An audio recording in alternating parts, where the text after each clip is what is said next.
ആലിപ്പറമ്പ് പഞ്ചായത്തിലെ ഒരു ഭരണസമിതി അംഗത്തിന്റെ അയോഗ്യത പഞ്ചായത്ത് ഭരണസമിതി അംഗീകരിച്ചു. എന്നാൽ അയോഗ്യത കൽപ്പിച്ചിട്ടും പഞ്ചായത്ത് യോഗത്തിൽ പങ്കെടുക്കാനെത്തിയ അംഗത്തെ ഭരണസമിതി അധ്യക്ഷൻ വിലക്കി. പോലീസും സ്ഥലത്തെത്തി.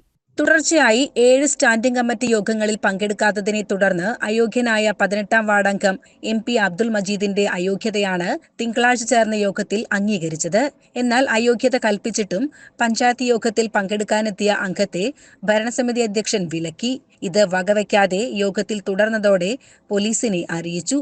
പോലീസ് സ്ഥലത്തെത്തുന്നതിന് തൊട്ടുമുൻപ് അയോഗ്യനായ അംഗം യോഗത്തിൽ നിന്ന് ഇറങ്ങിപ്പോയി. തുടർന്ന് ഭരണസമിതി യോഗം ചേർന്ന് നടപടിക്രമങ്ങൾ പൂർത്തിയാക്കി.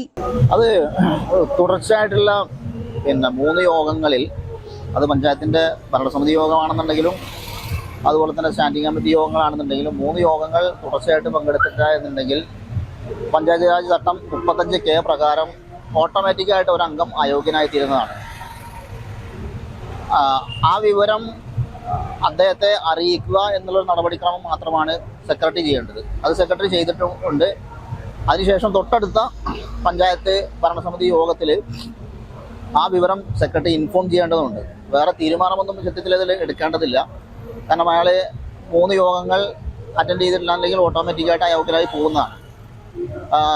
ഇത് അതേസമയം അദ്ദേഹം 7 യോഗങ്ങൾ തുടർച്ചയായിട്ട് ജനുവരി തൊട്ടുള്ള 7 യോഗങ്ങൾ അദ്ദേഹം അറ്റൻഡ് ചെയ്തിട്ടില്ല.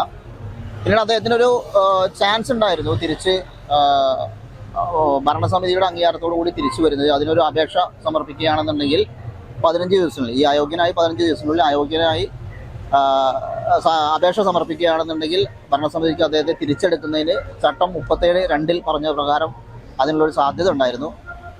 ആ ഒരു അപേക്ഷ അദ്ദേഹം സമർപ്പിക്കുകയും പിന്നീട് അതിന് സബ്സിക്വൻ്റ് ആയിട്ട് ആ അപേക്ഷ പരിഗണിക്കേണ്ടതില്ല എന്ന് പറഞ്ഞ് അദ്ദേഹം വീണ്ടും ഒരു കത്ത് തരികയും ചെയ്തിട്ടുണ്ടായിരുന്നു. അതിൻ്റെ അടിസ്ഥാനത്തിലാണ് ഇന്ന് മീറ്റിംഗ് കൂടിയിട്ടുള്ളത്. അപ്പോൾ സ്വാഭാവികമായിട്ടും അയോഗ്യനായ ഒരു അംഗം എന്നുള്ള രീതിയിൽ അദ്ദേഹത്തിന് ആ ബോർഡ് മീറ്റിങ്ങിൽ ഇരിക്കാൻ യോഗ്യത ഉണ്ടായിരുന്നില്ല. പക്ഷേ അദ്ദേഹം അനധികൃതമായിട്ട് ബോർഡ് മീറ്റിങ്ങിൽ കയറി വരികയും ബോർഡ് തുടങ്ങണമെന്നുണ്ടെങ്കിൽ അദ്ദേഹത്തെ ഇരുത്തി കഴിയില്ല എന്നുള്ളത് കാരണം അത് ചട്ടപ്രകാരം അദ്ദേഹത്തിന് ഇരിക്കാൻ കഴിയില്ല.